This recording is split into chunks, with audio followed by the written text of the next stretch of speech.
On the endless nights of the desert, when the wind carries sand across the dunes, people from thousands of years ago whispered about unseen beings.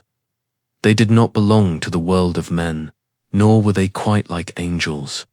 They were said to exist alongside us, hidden in the shadows, able to watch, to listen, and at times, to interfere with human fate.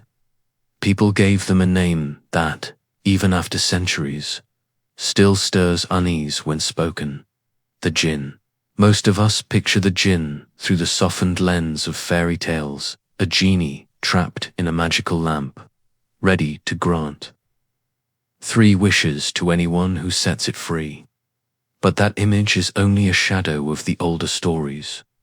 In ancient belief, the Jinn were far more complex, capable of kindness or cruelty, bound by neither holiness nor damnation.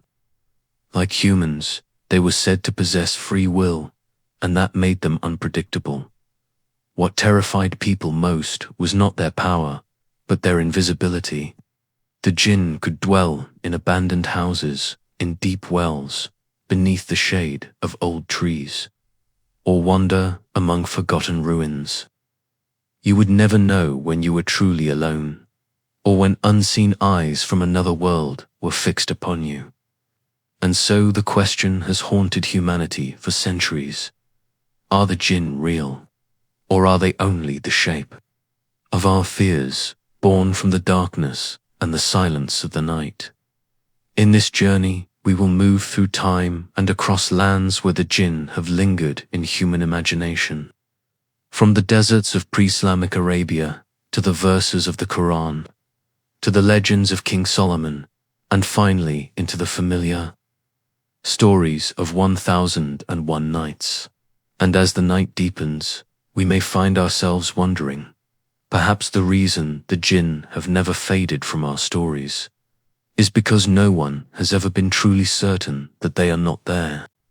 On the endless nights of the desert, when the wind carries sand across the dunes, people from thousands of years ago whispered about unseen beings. They did not belong to the world of men, nor were they quite like angels.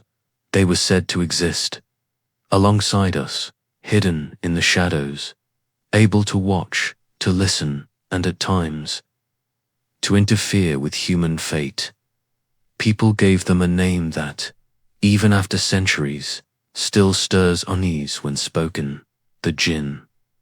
Most of us picture the Jinn through the softened lens of fairy tales, a genie trapped in a magical lamp, ready to grant 3 wishes to anyone who sets it free.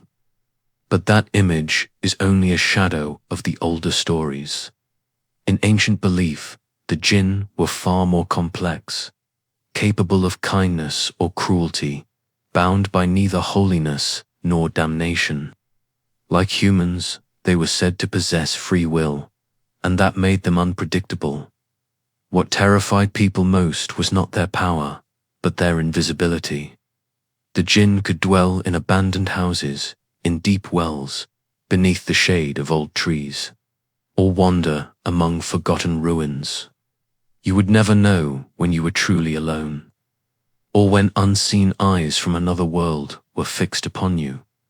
And so the question has haunted humanity for centuries: are the Jinn real, or are they only the shape of our fears, born from the darkness and the silence of the night?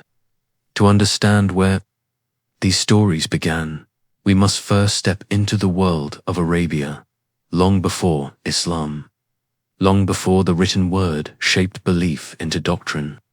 Imagine a desert stretching beyond the horizon, a place where life was a constant struggle against thirst, hunger, and the unforgiving heat of the sun. For the tribes who wandered these lands, survival depended not only on strength and skill, but also on an awareness of forces they could not see. In such an environment, it is perhaps not surprising that the idea of invisible beings, capable of influencing fortune or disaster, became a deeply rooted part of the culture. The people of pre-Islamic Arabia believed that the desert was alive. Not alive in the sense of plants or animals, but alive with presence. The wind itself seemed to whisper. The silence of the night was so vast that it pressed upon the ears. The stars above, countless and cold, gave the impression that the heavens were watching. To live in such a place was to constantly feel the weight of the unseen. And when strange things happened, when someone fell ill without explanation, when a voice echoed in an empty valley, when an entire caravan was lost to a sudden storm, it was easy to imagine that hidden forces were responsible. The Jinn, in these earliest tales, were not monsters in the way we often imagine. They were closer to spirits of nature, tied to the wilderness, the abandoned and the dangerous. Some tribes believed they lurked in whirlwinds, the spinning columns of sand that could appear suddenly on the horizon. Others claimed they could be heard singing or wailing in the desert winds at night. To encounter them was risky, for a Jinn might choose to mislead a traveler, luring him away from the path and deeper into the endless sand until he was lost forever. But the Jinn were not always malevolent. Just as a human being could be kind or cruel, a Jinn might decide to protect a person, to guide them through danger, or to grant them insight in a dream. There are fragments of poetry from pre-Islamic Arabia that speak of poets receiving inspiration from a spirit companion, a Jinn who whispered verses into their minds. For the tribes of the desert, creativity itself could be a gift from the unseen. This duality, the possibility of good or evil, made the Jinn far more mysterious than simple demons or angels. They could not be placed neatly into categories of light or darkness. They were something in between, inhabiting a world parallel to ours, but close enough to touch us when they wished. And because they were believed to have existed long before humanity, their knowledge of the earth was said to be ancient. Older than the stories we tell, the belief in Jinn shaped the way people approach daily life. When someone set out on a journey across the desert, they might murmur words of protection, asking not only for safety from wild animals or thieves, but also from the hidden watchers in the sand. When they drew water from a well, they might throw in a small offering to appease whatever spirit might dwell there. In the quiet of the night, a flicker of movement in the corner of the eye could be enough to stir fear, for it might not be the wind nor a shadow, but a Jinn passing by. Among the tribes, there were those who claimed to have special knowledge of the Jinn. These were often poets, shamans, or soothsayers, individuals who stood at the boundary between the seen and the unseen. They told stories of Jinn who could take on the shape of animals, snakes, dogs, even humans. Some warned that if a stranger appeared suddenly in the desert, speaking in a strange tongue or asking peculiar questions, it might not be a man at all, but a Jinn in disguise. There are also tales of Jinn choosing to live among humans, forming bonds, even marriages, with mortal men or women. Such unions were said to be dangerous, for the children born from them would never fully belong to either world. Yet the possibility persisted in the imagination, a reflection of how closely the Jinn were thought to mirror humanity itself. Fear of the Jinn was not only about what they might do, but where they might dwell. Certain places were avoided, especially at night. Ruins, caves, and cemeteries were thought to be their favorite haunts. Even now, in parts of the Middle East, there remain traditions of avoiding particular sites after sunset, out of respect or fear for what might be encountered. There it is important to remember that for the people of that time, these beliefs were not superstition in the way we might think of them today. They were part of the fabric of life, explanations for the unexplainable, and a way to navigate a world filled with danger. The desert could be merciless, and to attribute its cruelty to invisible beings gave it a shape, a personality, something that could be feared, appeased, or even negotiated with. The stories of the Jinn spread through oral tradition, carried from tribe to tribe by poets and storytellers. Each tale added new details, new warnings, new wonders. Some described Jinn who lived in entire tribes of their own, invisible but organized, mirroring the human world with their own societies and conflicts. Others spoke of solitary beings, wandering endlessly, seeking companionship or revenge. Through these stories, the Jinn became more than just explanations for the unknown. They became characters in a vast and unseen drama that unfolded alongside human history. And as generations passed, the belief in their presence remained strong. Even when new religions and new ideas arrived in Arabia, the old tales of the Jinn were not forgotten. Instead, they were absorbed, reshaped, and given new meaning.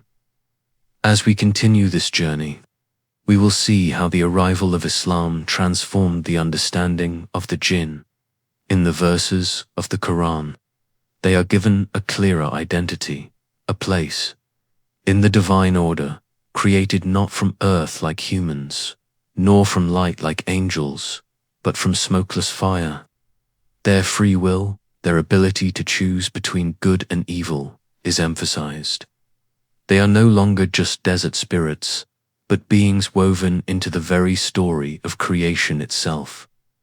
But before we reach that point, it is worth pausing here, in the desert, to reflect on why the idea of the Jinn took hold so strongly. Perhaps it was because the desert itself demanded respect. It was vast, unforgiving, and mysterious.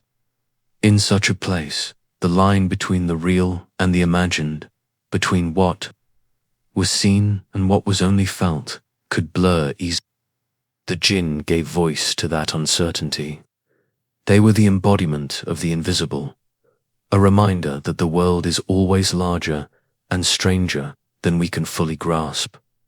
And so, as the desert wind still howls across the empty sands, one can almost imagine the whispers of those ancient tribes, warning each other to tread carefully, to respect the silence of the night, and to remember that they were never truly alone.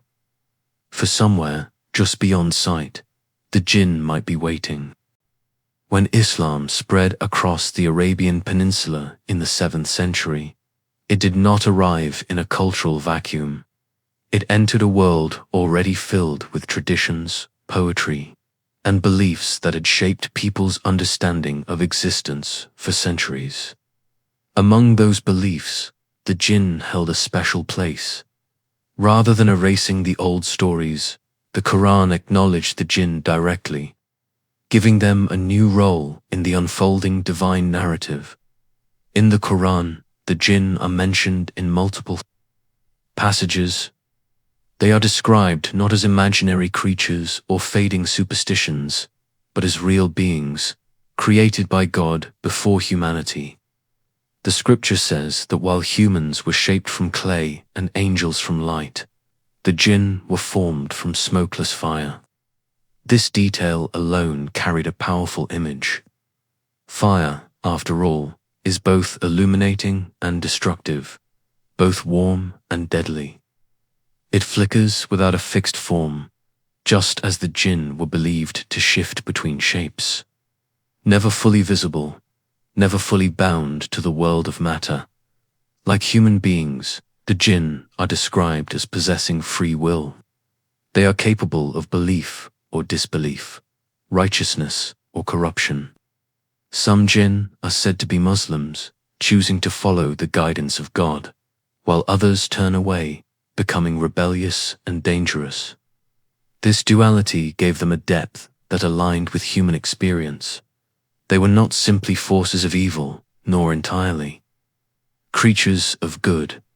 They were, in essence, another branch of creation, living parallel lives, unseen but active. One of the most striking chapters of the Quran is named Surah al-Jinn, the chapter of the Jinn. In it, a group of Jinn is described as listening to the recitation of the Quran itself. Moved by its message, they return to their own kind and proclaim its truth. This story emphasizes that, like humans, the Jinn are accountable, able to recognize revelation, and responsible for the choices they make. It is a reminder that the unseen world is not cut off from the divine order, but deeply integrated into it.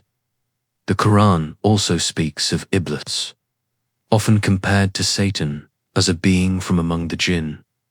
When God commanded the angels to bow before Adam, the newly created human, Iblis refused, declaring himself superior because he was made of fire, while Adam was made of clay. For this act of pride and disobedience, he was cast out, becoming a symbol of rebellion and temptation. The story of Iblis reinforced the notion that the Jinn, like humans, could fall to arrogance, could reject guidance, and could face consequences for their actions. For the early Muslim community, these teachings did not erase the mystery of the Jinn. Instead, they gave structure to what was once a scattered collection of tales.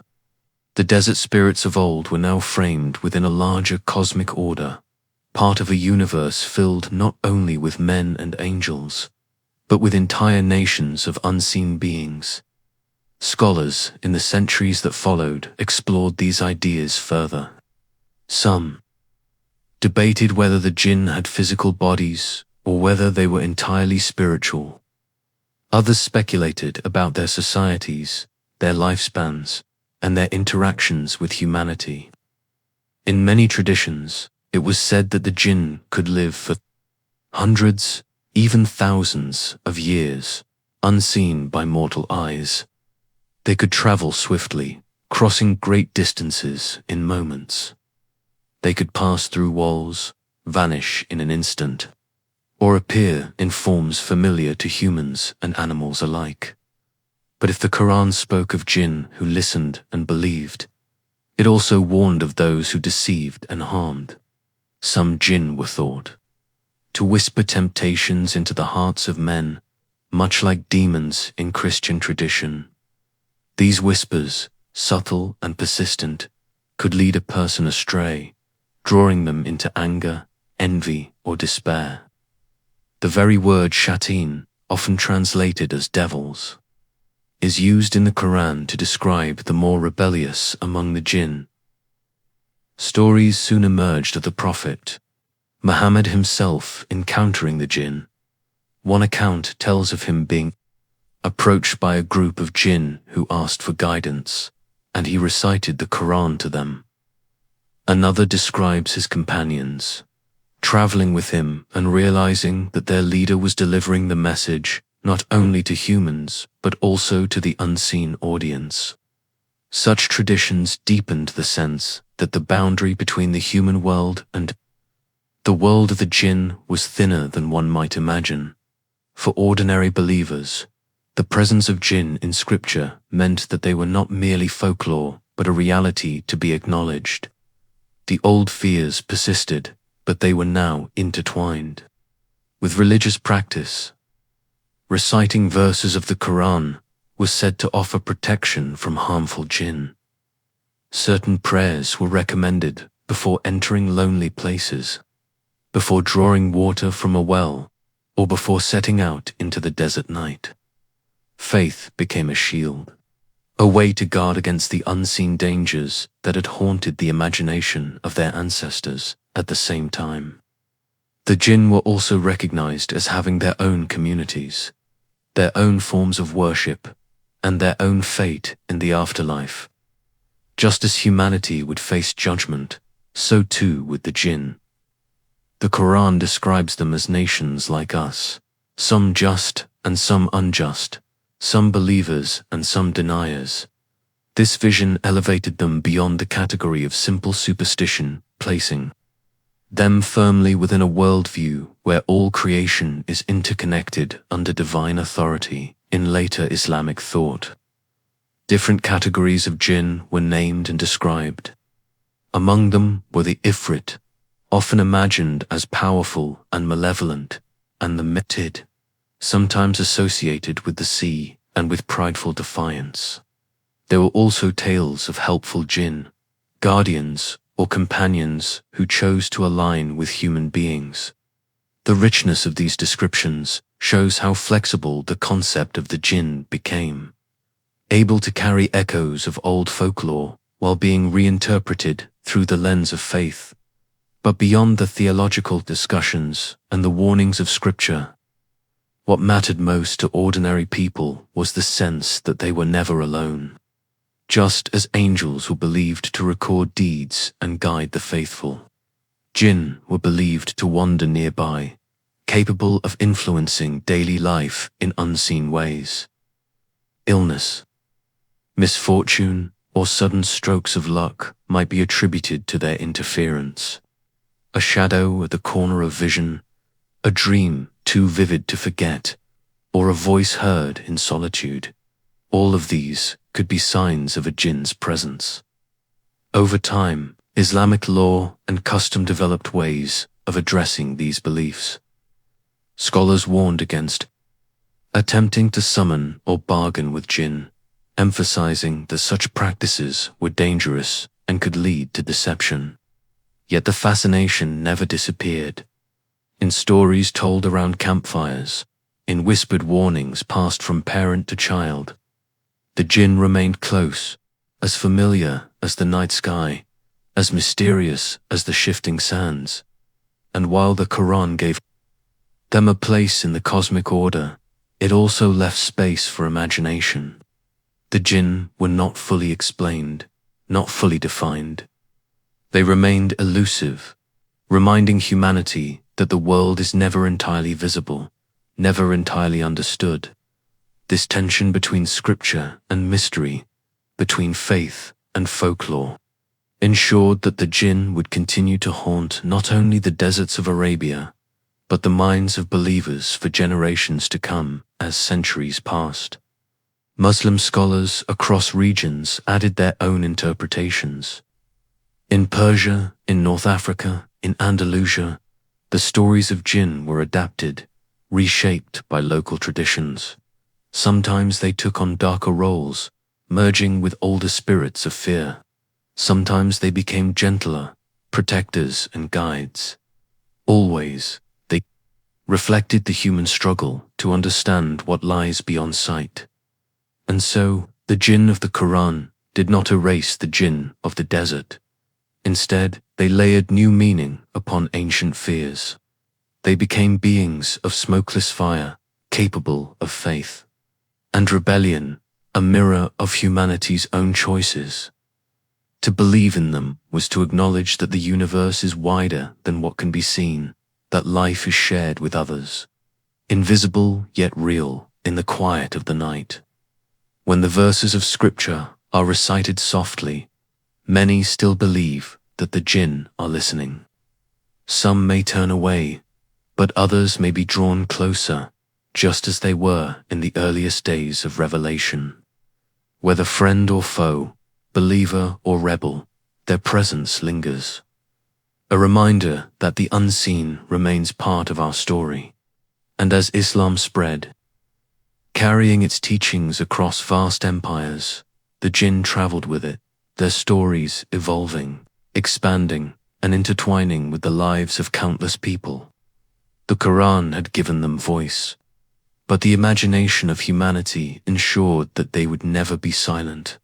From here, the path of the jinn leads us into folklore, into the tales of haunted wells, abandoned ruins, and encounters that blur the line between dream and reality. The desert may have been their birthplace, and Scripture may have given them form, but in the centuries that followed, they would become inseparable from the everyday fears and wonders of life. Though the Quran gave the jinn a clear place in the order of creation, For ordinary people, their presence was not an abstract idea, but something woven into daily life. Religion provided structure, but folklore gave the jinn a face, a voice, and countless stories that spread across regions and centuries. For the shepherd watching his flock at night, the idea of the jinn was never distant. A sudden gust of wind, carrying an eerie whistle across the hills, could be enough to stir unease. For the traveler who camped alone in the desert, the crackling of stones in the cool night might raise the question of whether unseen feet were moving nearby. Such moments reminded people that the jinn were never far away, and they encouraged customs that blended belief with caution. One of the most enduring traditions held that jinn were drawn to lonely places. Wells, caves, ruins, and graveyards were said to be among their favorite dwellings. A deep well, in particular, was often seen as dangerous. To peer too long into its darkness was to risk meeting eyes that did not belong to any human. People would recite prayers before drawing water, offering respect to whatever might dwell below. In some regions, children were warned never to play near abandoned wells, for fear that a jinn might seize them and drag them into the depths. Cemeteries carried similar warnings. It was said that jinn roamed among the graves after nightfall, appearing as strange lights or whispering voices that carried on the wind. Even today, in parts of the Middle East, people avoid walking through graveyards alone at night, echoing an old fear that the dead are not the only ones who linger there. There were also stories of jinn inhabiting particular houses. A home left empty for too long might become theirs, and anyone entering afterward risked disturbing the new inhabitants. Families spoke of hearing footsteps in empty rooms, of objects shifting without explanation, of whispers in the darkness. Such tales blurred the line between ghost stories and the folklore of the jinn, reminding listeners that the unseen could dwell as close as the walls of their own home. But the jinn were not always enemies. Just as the Quran described them as capable of faith or rebellion, folklore spoke of jinn who could befriend, even love, human beings. One of the most fascinating themes was the belief in marriages between humans and jinn. These unions, according to tradition, were rare but possible.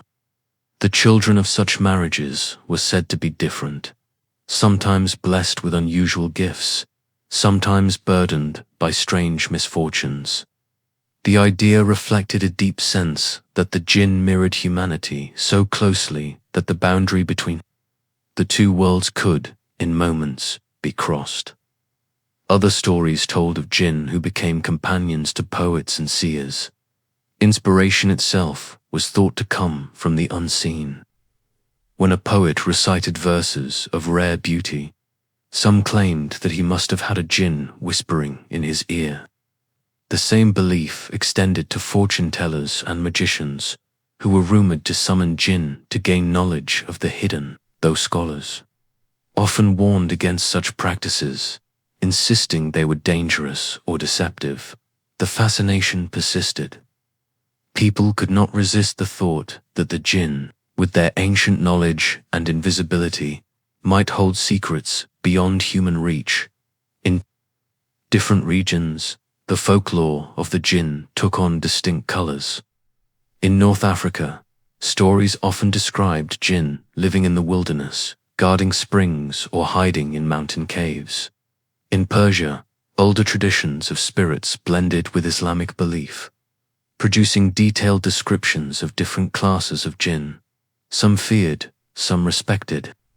In South Asia, the concept merged with local traditions of spirits and demons, creating a rich tapestry of stories in which jinn became guardians of temples, tricksters in villages, or ominous presences in forests. Despite the differences, a common thread ran through all of these tales: respect. Whether feared or admired, the jinn were never to be taken lightly. A careless insult spoken in the wrong place, a stone thrown into an empty ruin, or laughter at night in a graveyard could be enough to provoke them.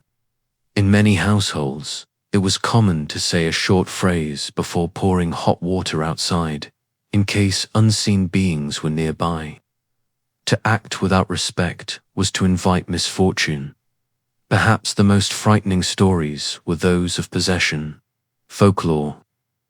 Across the Islamic world often described jinn entering the body of a human, speaking through their voice, or causing illness and strange behavior.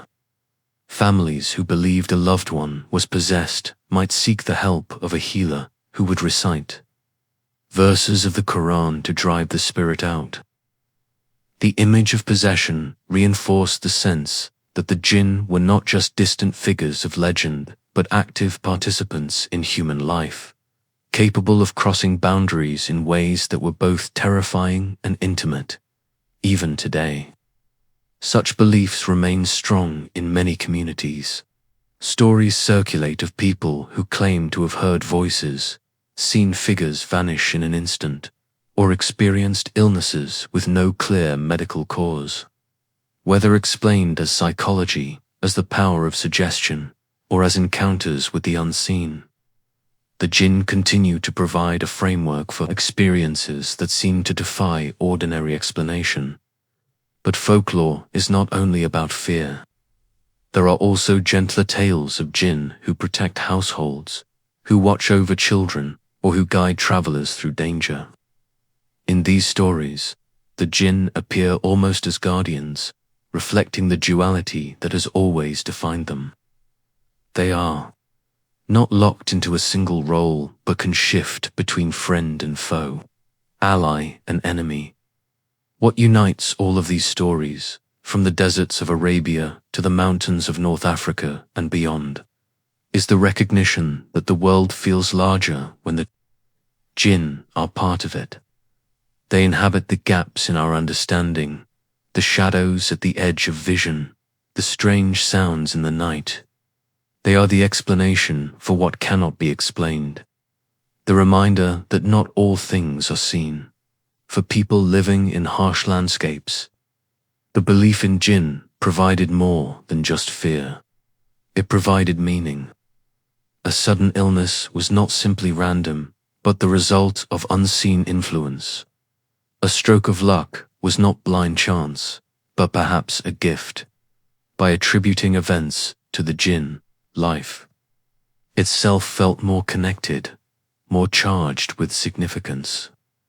The unseen was not distant.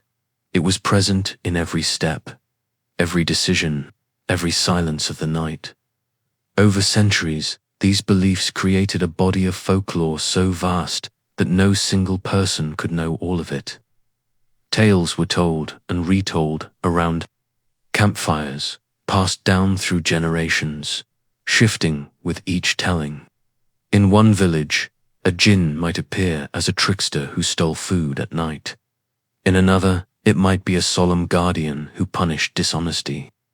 Together, these countless stories formed a tapestry of the unseen, reflecting not only fear but imagination, creativity, and the human need to find meaning in mystery. Even as the world changed, as cities grew, as empires rose and fell, the jinn remained. They adapted to new surroundings, moving from deserts and wells into crowded streets and houses.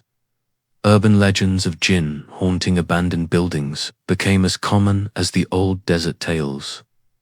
The form changed, but the essence remained the same, the sense that something unseen walks beside us, just beyond the edge of perception. This continuity shows us something important. The jinn were never only about superstition. They were, and remain, a way of expressing the human awareness of the invisible. Whether through religion, folklore, or personal experience, they represent the intuition that life is never fully explained, never fully mapped. The presence of the jinn is the presence of mystery itself. And so, when we listen to the stories of wells and ruins, of poets and possession, we are not only hearing about supernatural beings, we are hearing about ourselves, about the way humanity has always sought to make sense of the world, to find patterns in the unknown, to respect the silence of the night. In the centuries that followed, these stories of the Jinn would grow, even larger, becoming woven into the lives of kings and prophets, magicians and rulers. The unseen would not only touch the poor traveler or the poet in the desert, but also the thrones of empires and the fate of nations. For the Jinn, it was said, could be bound, commanded, even forced to serve, if one had the knowledge and the power. And it is here, in the meeting of folklore and authority, that the story of the Jinn takes on an even grander shape, leading us to tales of Solomon, of rulers who dreamed of mastering the unseen, and of the eternal tension between control and chaos. In the long sweep of human history, there are few figures who embody the union of power and mystery as much as Solomon, or, in the Islamic tradition, Suleiman. For countless generations, his name has been whispered, not only as that of a wise king, but as the one man who was said to command the very forces of the unseen. The Quran tells us that Solomon was granted a gift unlike any other: authority over the winds, over the birds, and over the Jinn themselves. With a simple command, he could summon them. With his seal, a signet ring said to carry divine authority, he could bind them to tasks no human hand could accomplish. To imagine a mortal, a king, who ruled not only men but beings of fire and air, is to glimpse the fullest expression of what people dreamed of when they thought of the Jinn. Legends grew from this foundation, filling in the spaces left by scripture with details both wondrous and haunting. It was said that Solomon's armies were unlike any ever seen. They marched not only with soldiers and cavalry, but with hosts of Jinn who carried weapons forged of flame. When Solomon sought to build his great temple, the Jinn labored as masons, lifting stones that no human could lift, shaping metals with skill beyond mortal reach. To this day, some stories say that the ruins of mighty monuments, whose builders remain unknown, were the handiwork of Jinn under Solomon's command. The image is powerful. The greatest works of human civilization built by hands both seen and unseen. And yet, the legends also carry warnings. For even Solomon, it was said, understood the danger of pride. His power did not come from his own strength, but from the gift of God. The Jinn might obey him, but their loyalty was not to him, it was bound to the divine authority he carried. Without it, they would have been free, and perhaps vengeful. This tension between control and danger became one of the most enduring themes in later tales of the Jinn. If Solomon had truly mastered them, could others do the same? Could kings, scholars, or magicians find a way to bind the unseen to their will? Across centuries, the question fueled both awe and fear. In the folklore that spread throughout the Islamic world, many claimed that fragments of Solomon's knowledge survived, written in books of magic, or whispered from teacher to student in secret. Some spoke of the seal of Solomon, a symbol said to hold protective and commanding power over spirits. Others whispered of grimoires that listed the names of Jinn, their attributes, and the rituals by which they could be summoned or controlled. Such texts were always dangerous. To read them was to invite temptation, to believe one might command the unseen, as Solomon once did. Stories abounded of men who tried and failed, who called forth a Jinn but could not control it, and paid the price with madness or death. And yet, the lure remained strong, for rulers who hungered for power, for scholars who craved knowledge. The promise of unseen allies was too intoxicating to resist. There are tales For example, of kings in medieval Persia and Arabia who sought to consult the jinn before making great decisions. Court magicians were rumored to spend long nights reciting incantations, burning herbs, drawing circles on the ground to create a barrier between themselves and whatever they might summon. Sometimes, the jinn were said to appear in the form of shadows, sometimes as monstrous figures, sometimes as voices alone. What truths they revealed, or what bargains they demanded, are stories lost to history, but the legends remind us that the desire to master the unseen never disappeared. Not all attempts were so grand.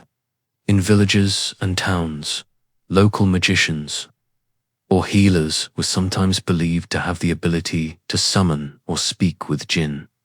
A healer might claim that a sickness was the work of a mischievous spirit, and that only by negotiating with it could the victim be freed.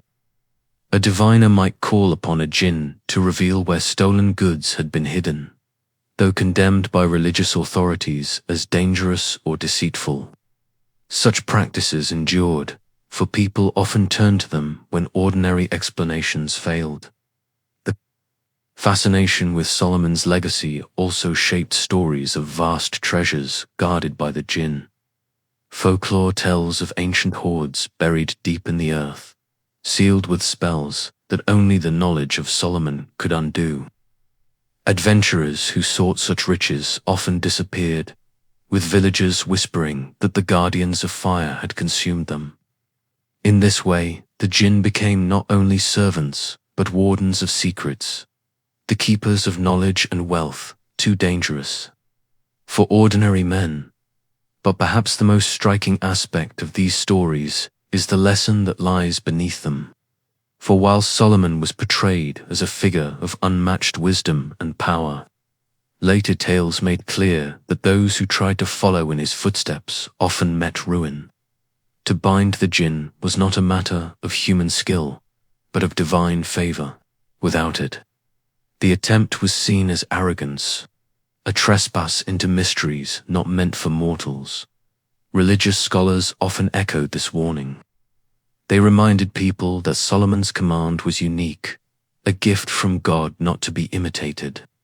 To seek control over the jinn through spells or rituals was, in their view, a path that led away from faith and into danger. And yet, the warnings only added to the aura of mystery.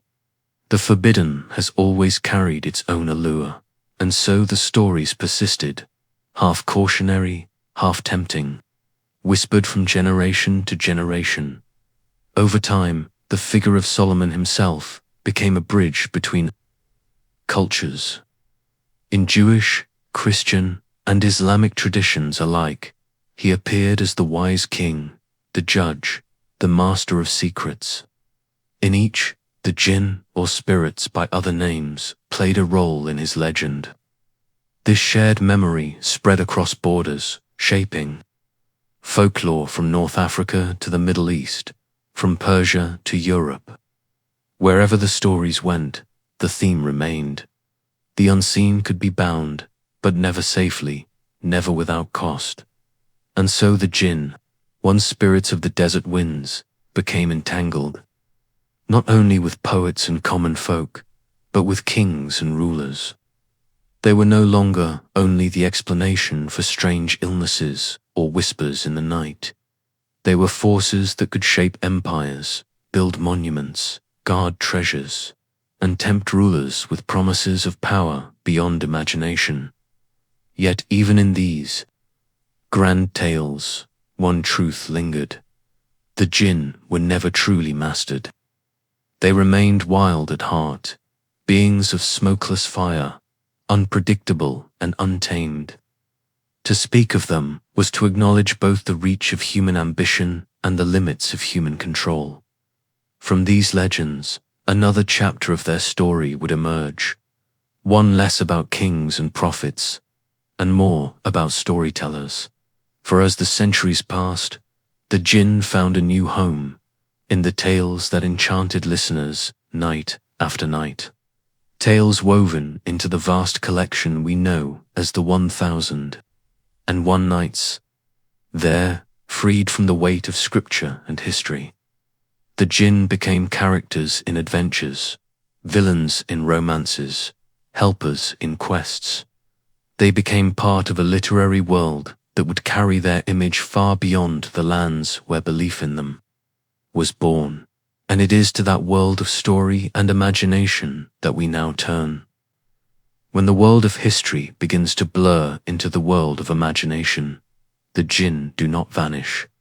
Instead, they become more vivid, more alive, as if the fires of belief are rekindled not by scripture or folklore alone, but by the voice of a storyteller.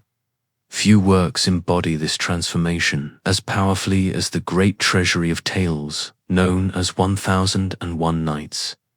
The collection, which grew over centuries, drew from Persian, Indian, and Arab traditions. It was never the work of a single author, but of countless voices, shaping and reshaping stories across time and distance. Within its pages, kings and queens, merchants and thieves, sailors and wanderers move through a world where magic is never far away, and always in the background, or sometimes at the very heart of the tale. There are the Jinn in these stories. The Jinn are not the shadowy presences of pre-Islamic superstition, nor the bound laborers of Solomon's court. Instead, they are characters with motives, personalities, and destinies. They can be villains, helpers, lovers, or tricksters. They are no longer just forces of the unseen, but actors on the stage of human imagination. One of the most famous tales, known to countless readers and listeners, is that of the fisherman and the Jinn. In this story, a poor fisherman hauls from the sea not a fish, but a sealed jar. When he opens it, smoke pours forth, taking the shape of a mighty Jinn. But, instead of gratitude for his release, the Jinn announces that he has sworn to kill whoever frees him. Only through cunning and quick words does the fisherman outwit the spirit, tricking it back into its prison. The lesson is sharp.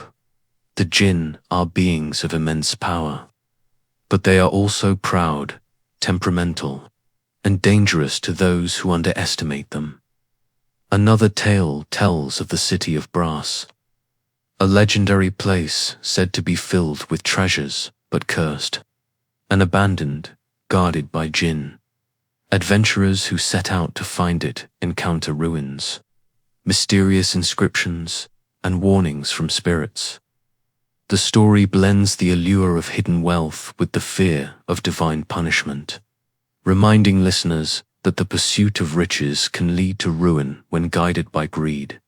In still other stories, the Jinn are companions or even lovers.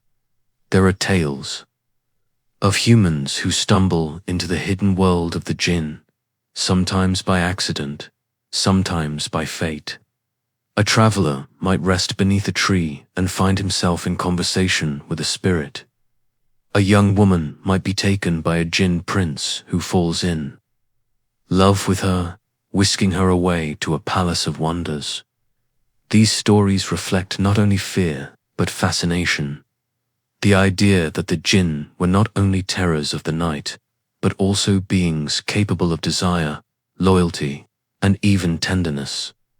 What makes these tales endure is the way they humanize the Jinn, without stripping away their otherness. They are never fully like us, yet never fully beyond comprehension. They serve as mirrors, reflecting human traits, pride, jealousy, kindness, wrath, but magnified to a supernatural scale. They remind us of what it means to wrestle with forces larger than ourselves, whether in the form of destiny, temptation, or the mysteries of the unseen. The literary Jinn also took on symbolic roles. In some stories, they embodied the dangers of unchecked ambition, to wish for too much, to seek control over what should remain free, was to risk destruction. In others, they represented the hidden corners of the human soul, the desires and fears that dwell in darkness, waiting to be unleashed. And in many tales, they served as guardians of secrets, whether of hidden cities, enchanted treasures, or forbidden knowledge. As these stories spread beyond the Middle East, carried by trade, conquest, and translation, the jinn began to enter the imagination of Europe. When 1001 Nights was translated into French in the early 18th century, and later into other European languages, readers were captivated by this exotic world. For them, the jinn became genies, creatures of wonder who lived in lamps and bottles, who granted wishes to lucky mortals. The darker, more dangerous aspects of the jinn often softened in this new context, shaped by European tastes for romance and adventure. Yet even in this transformation, the essence remained. The genie of the lamp may be a gentler echo of the jinn, but he still carries the traits of unpredictability, of immense power balanced against human cunning. The fisherman's trick to capture the jinn becomes, in the West, the clever wishmaker who outsmarts his genie. The threads of the old tales are woven into new cloth, but the pattern is recognizable in this way. The jinn entered not only literature, but the collective imagination of the world. From the markets of Baghdad to the salons of Paris, from the firesides of Cairo to the printing presses of London, their image shifted and spread, always adapting to new voices, new cultures. They became at once local and universal, spirits of the desert and figures of fantasy. And yet, beneath the layers of adaptation, the heart of the jinn remained. They are beings who remind us of the porous boundary between the seen and the unseen, between the natural and the supernatural. They are reminders of how stories travel, how fear and wonder are shared across cultures, how a whispered tale in one land can become a beloved legend in another. By the time the 1001 Nights had cemented its place as one of the world's most famous collections of stories, the jinn had taken on roles far beyond those of folklore. They were no longer only a matter of belief. They had become enduring figures of imagination. Children grew up with them, listeners dreamed of them, and writers reshaped them again and again. But outside the world of books and tales, belief in the jinn did not fade, for while they danced across the pages of literature, they still lingered in the lives of ordinary people. In villages, towns, and cities, people still whispered of shadows in deserted places, of sudden illness, of strange voices in the night. The literary jinn may have been softened for the page, but the living belief in the jinn remained sharp, rooted in daily life, in fear and caution, in ritual and prayer. And it is to this living world of belief, carried from ancient deserts into modern times, that we now turn. If the world of literature gave the jinn a stage, it was the world of everyday life that gave them permanence. For in the villages and deserts, in the crowded streets and lonely mountain passes, people did not meet jinn as characters in stories, but as unseen presences woven into the rhythm of their days. Belief in the jinn was not abstract. It was practical, immediate, and deeply felt in pre-modern Arabia. And across much of the Islamic world, the jinn were part of the mental map of the unseen.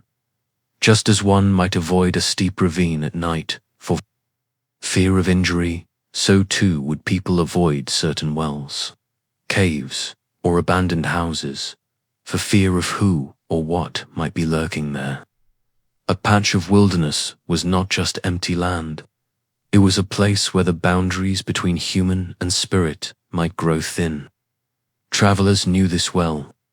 The desert was vast, and the night could be treacherous. A sound in the darkness, the sudden wail of wind, The shifting of sand might be explained not by chance, but by the restless presence of a jinn. This belief shaped behavior in subtle ways. People were taught from a young age to say prayers before entering lonely places. A whispered invocation, Bismillah, in the name of God, was thought to ward off unseen spirits. Parents warned their children not to throw stones into wells or empty courtyards, lest they strike a jinn and invite its anger. In markets, talismans were sold not only to protect against the evil eye, but also to guard against jinn. These might be small verses written on paper, folded into pouches, and worn close to the heart. Illness, too, was sometimes linked to jinn. When someone fell sick without clear cause, or suffered from sudden fits, whispers might spread. Perhaps a jinn had touched them. In such cases, families might call not only for a physician, but also for a healer versed in reciting Quranic verses, or in performing rituals meant to drive away the spirit. This blending of religion, medicine, and folk practice reflected the way jinn were understood, not as distant legends, but as immediate forces that could shape health, fortune, and fate. One common belief was that the jinn could fall in love with humans. This was both a warning and an explanation. A young woman who disappeared mysteriously, or a man who wandered in the night and returned dazed, might be said to have been enchanted by a jinn. Love between jinn and humans was thought to bring danger, for the worlds were not meant to mix. Yet such stories also carried a strange fascination. They spoke to the possibility of crossing boundaries, of touching the forbidden, of encountering the unknown not only in fear but in intimacy. In some places, jinn were seen as tricksters. Travelers told stories of hearing voices calling their names in the desert, only to find no one there. Shepherds spoke of lights flickering at night, drawing them away from their flocks. These tales were cautionary. One must not follow strange sounds or wander off the path, for the jinn delighted in leading people astray. Yet at the same time, the jinn were not always cruel. In other accounts, they warned humans of danger, guided lost travelers back to safety, or revealed hidden sources of water. The ambiguity remained constant. The jinn could harm or help, terrify or protect. Even architecture bore traces of this belief. In some regions, small offerings were left at the thresholds of homes, or at the edges of villages, as gestures of respect to the unseen. Builders hesitated to construct houses over ruins thought to be haunted by jinn. Some wells were avoided entirely, not because the water was unsafe, but because it was said to belong to spirits. The landscape itself became charged with meaning. Certain hills, trees, and springs were marked in memory as places where the jinn were known to dwell. As Islam spread across continents, so too did these everyday practices. In North Africa, in Persia, in South Asia, stories of jinn blended with local traditions. In Morocco, people spoke of jinn who lived in hammams, bathhouses, where the steam and shadows made the air thick with mystery. In India, people told tales of jinn inhabiting old forts and ruins, lingering among the stones of vanished empires. In each place, the jinn took on new shapes, but the core belief remained. They were there, just beyond the edge of sight. In daily life, the presence of jinn also reinforced moral lessons. Parents might tell children not to linger outside after dark, warning that the jinn roam at night. Young men were cautioned against arrogance, reminded that unseen forces were always listening. Women were told not to dry clothes at night, lest the jinn wear them and claim them. These rules, whether practical or not, created a rhythm of caution, a sense that life was lived not only among humans, but among beings who watched silently from the shadows. But these beliefs did not remain confined to villages or to the past. They traveled into the modern world, carried by migration, memory, and faith. Even today, in bustling cities of the Middle East and South Asia, stories of Jinn persist. A strange noise in an empty apartment, a dream too vivid to ignore, a sudden streak of misfortune. These can still be explained as the work of Jinn.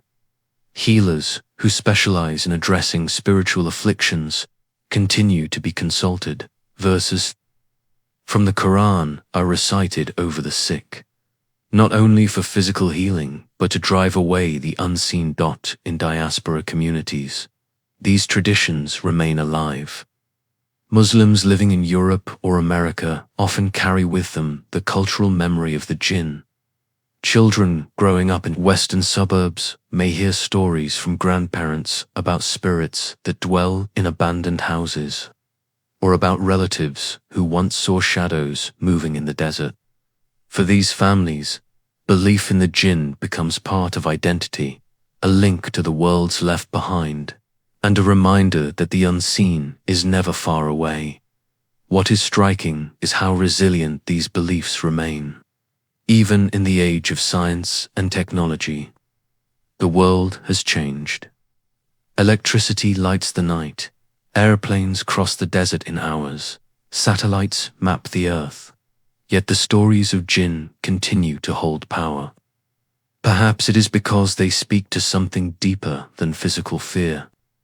They speak to the mystery of existence itself, the sense that no matter how much we explain, there are always corners of reality that remain dark, silent, and unknowable.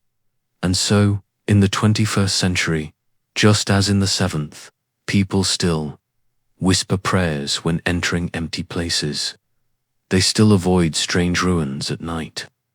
They still listen for sounds in the darkness, half expecting to find that they are not alone. The Jinn have moved from desert campfires to global cities, from whispered tales to social media threads, from ancestral memory to modern imagination.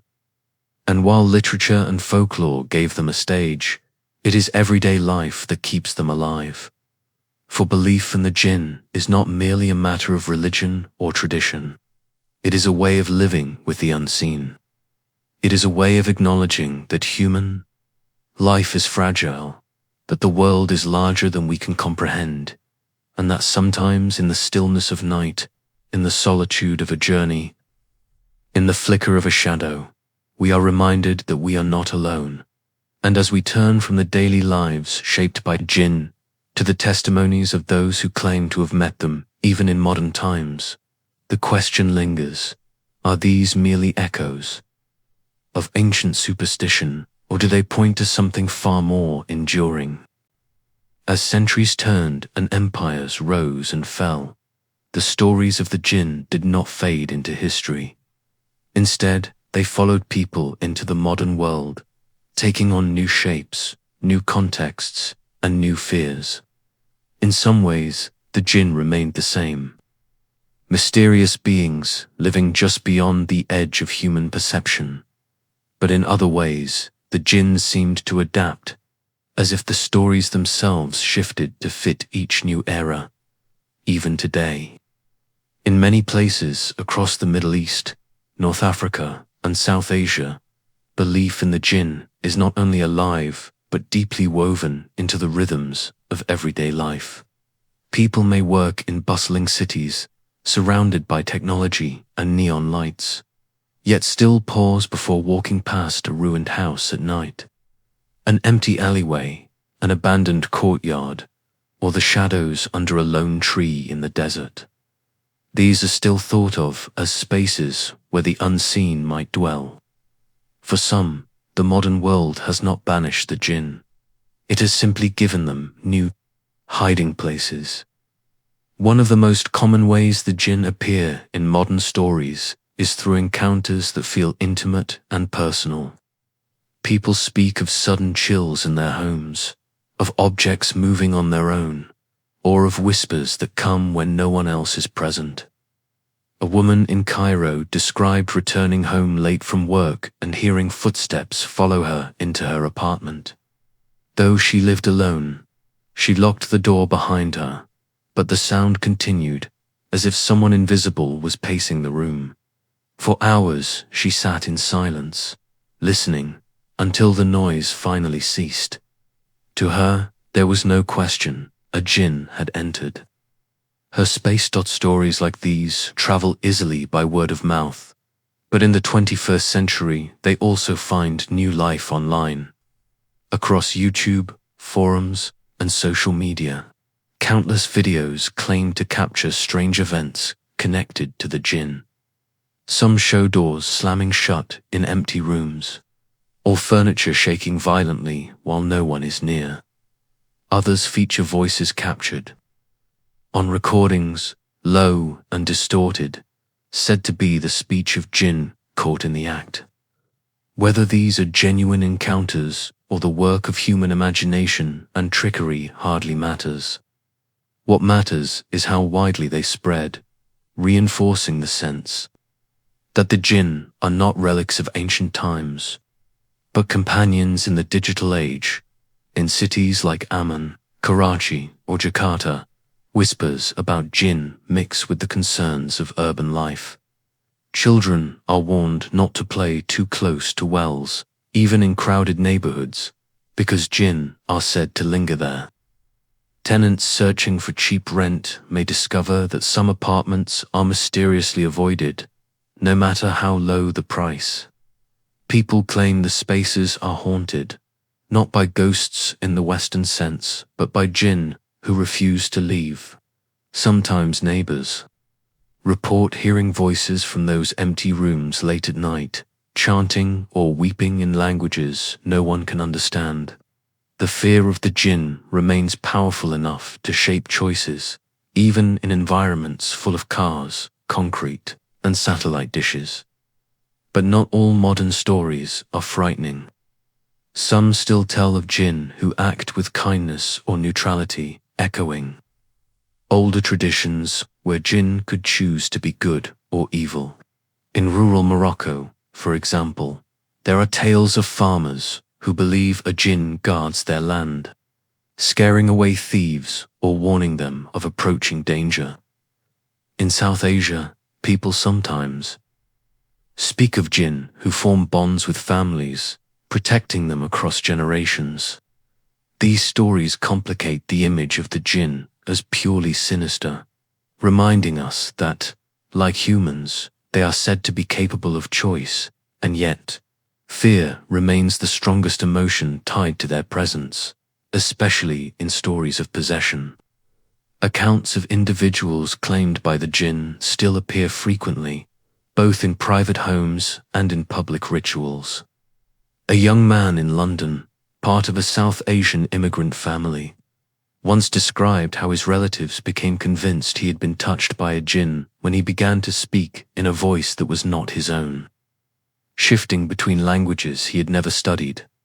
His family sought the help of an imam, who recited verses from the Quran while the young man writhed and shouted. Videos of such exorcisms can be found online, watched by millions, each one blurring the line between faith, performance, and lived experience.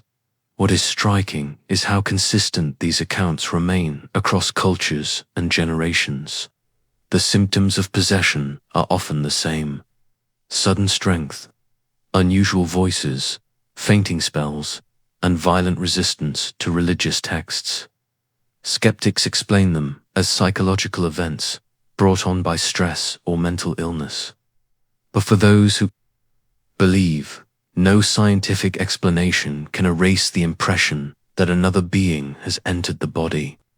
The persistence of these stories into the modern age demonstrates not only the power of tradition, but also the enduring human need to give form to the inexplicable.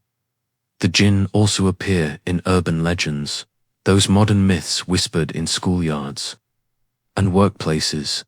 In Saudi Arabia, one story warns of a taxi driver who picks up a woman late at night, only to realize halfway through the ride that she has no face. In Pakistan, another tale describes students staying overnight in an old college dormitory, only to find that one of their classmates vanished by morning, taken by Jinn who inhabited the building. These stories circulate like cautionary tales, reminders that even in modern institutions, the unseen world is not far away. Among younger generations, especially in Western countries, the Jinn sometimes serve as a bridge between cultural heritage and contemporary life. Children of immigrants grow up hearing bedtime stories of Jinn from their parents, then later encounter memes, horror films, and online forums that echo the same themes. In this way, belief in the Jinn becomes both a personal inheritance and a shared cultural symbol, reshaped by global migration. A teenager in New York might laugh at a TikTok video about Jinn one moment, then confess in private that they still avoid dark basements or unused attics for fear of what might be waiting there. Science and religion intersect uneasily in these modern conversations. Psychologists may diagnose sleep paralysis when someone reports waking in the night to feel a heavy weight on their chest and a dark figure standing at the foot of the bed. Doctors explain it as a natural condition, the brain caught between sleep and waking. But in many Muslim households, such experiences are still described as encounters with the Jinn. Both explanations coexist, reflecting the dual lenses through which people interpret the same phenomena, one clinical, one spiritual. Neither cancels out the other, leaving a grey space where mystery thrives. It is within that grey space that the Jinn have found a home in the modern imagination. Unlike purely mythical beings that fade with the march of science, the Jinn endure, because they are tied to human experience, to fear, to wonder, to the moments when we cannot explain what has happened to us. Whether appearing in abandoned houses or in the algorithms of social media, the Jinn continue to represent the possibility that the world we see is not the whole world, and perhaps that is why the stories persist so vividly. When someone feels the sudden chill of an unseen presence or hears a voice in an empty room, it is easier, in some ways, to imagine a Jinn than to accept the silence of coincidence. In a time when satellites orbit the Earth and machines explore other planets, the Jinn remind us that mystery still exists here, close to home, in the corners of our rooms and the shadows of our minds. From desert camps to crowded cities, from ancient poetry to digital screens, the Jinn have followed humanity through every stage of history. They shift with us, adapting to new landscapes, yet never losing their essence as beings just beyond the reach of our senses. And as we continue into the final part of this journey, we will look at how the Jinn have not only survived in tradition and belief, but also stepped into the spotlight of global culture, appearing in novels, films, and art, carrying their ancient aura into the imaginations of audiences far beyond the lands where they were first named. Through every age, the stories of the Jinn have endured. They have passed like shadows across the deserts of Arabia, whispered from campfires into cities, carried in prayer and in fear, in laughter and in warning. They have traveled from ancient manuscripts to modern film screens, from hushed conversations in village courtyards to the endless scroll of the internet.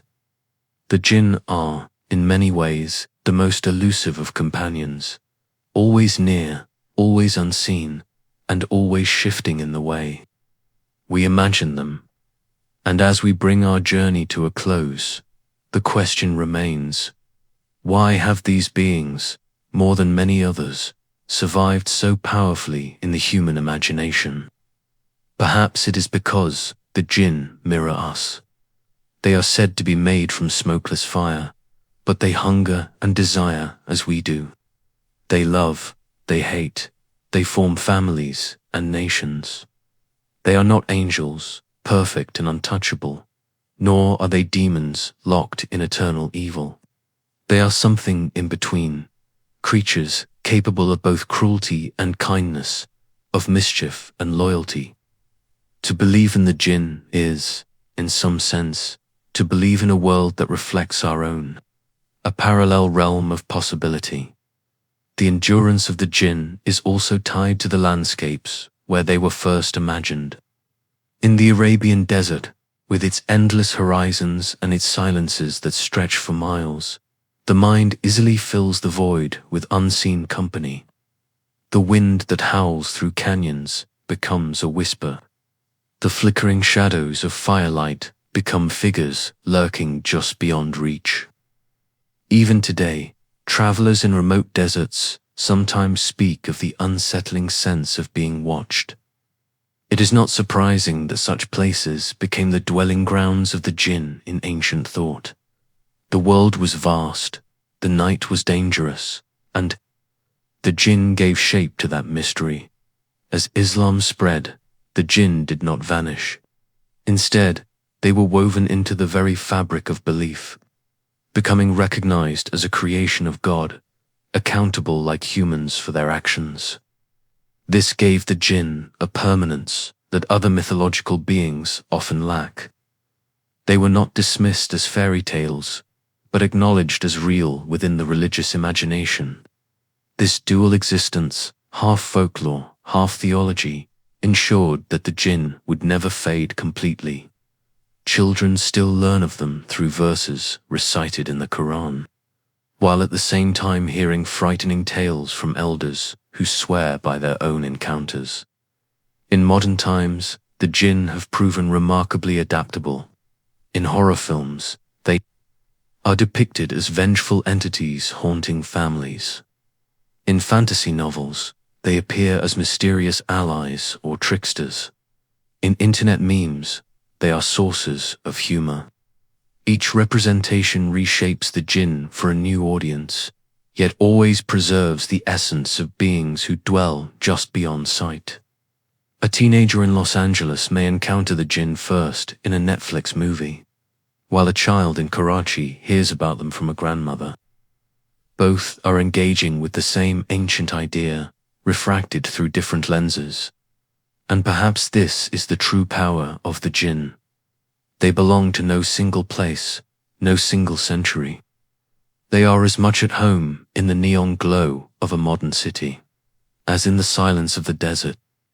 They inhabit crumbling ruins, but also lurk in the fears of sleep paralysis, in the shadows of nightmares, in the unexplained sounds of the night.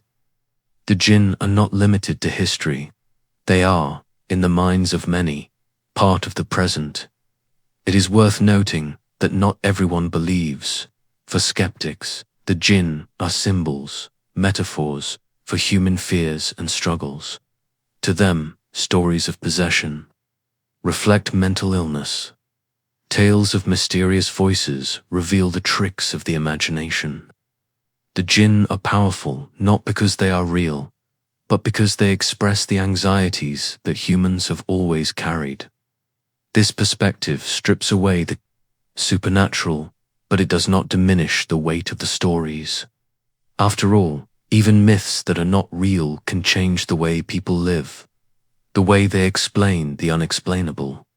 Yet for believers, the Jinn are more than metaphor. They are beings who walk alongside us, unseen, shaping our lives in ways both subtle and profound. They can be responsible for sudden strokes of bad luck, for whispers of temptation, for illnesses that defy doctors. They are the reason some people avoid whistling at night or refuse to pour hot water outdoors without warning. First, or choose never to sleep alone in abandoned houses. Belief in the Jinn, whether rational or not, shapes daily choices. Even in a modern world that claims to have moved beyond superstition, and so the Jinn remain a meeting point between past and present, between faith and doubt, between fear and fascination, they remind us that the unknown is never far away, even in an age of science and technology. Satellites may map the Earth, telescopes may peer into distant galaxies, but no tool has yet captured the beings said to dwell in the unseen. The Jinn live in that gap, the space where human knowledge ends and imagination begins. As this story draws to its conclusion, consider this. Every culture, across every continent, has spoken of unseen beings. The Greeks told of spirits and demons. The Irish whispered of the fair folk. The Japanese told of yokai, haunting forests and rivers. And in the lands of Islam, the stories of the Jinn flourished. Different names, different forms, yet always the same human instinct to fill the dark with presence, to people the silence with companions, both feared and revered. The Jinn are one expression of a universal truth, that humanity has always felt we are not alone. Tonight, as you drift toward sleep, you might think of the Jinn not as monsters waiting to strike, but as echoes of the ancient imagination, voices carried from long ago into your room. Their presence, whether real or only dreamed, is part of what makes us human, the ability to wonder, to fear, to weave stories that stretch across millennia. You need not believe in them to feel the shiver they bring, the reminder that our world is vast and full of mysteries still untold. And so, the tale ends where it began, in the shadows between light and dark, in the silence between heartbeats, in the unseen corners of our lives. The Jinn wait there, as they always have, neither fully gone nor fully revealed. Whether you believe or not, their story has already touched you, just as it has touched countless generations before. For in speaking of them, in imagining them, we bring them to life again. So close your eyes and let the echoes of their story carry you. Somewhere in the vastness of night, perhaps a Jinn lingers, watching, waiting, listening. Or perhaps it is only the wind, the flicker of thought before dreams. Either way, the mystery remains, as it always will. And maybe, just maybe, that is enough. Thank you for joining me on this journey through history. This has been the Bedtime Historian, where the past comes alive to guide you into rest. If you enjoyed tonight's story, please like, share, and subscribe for more calming tales of history. Until next time, sleep well and good night.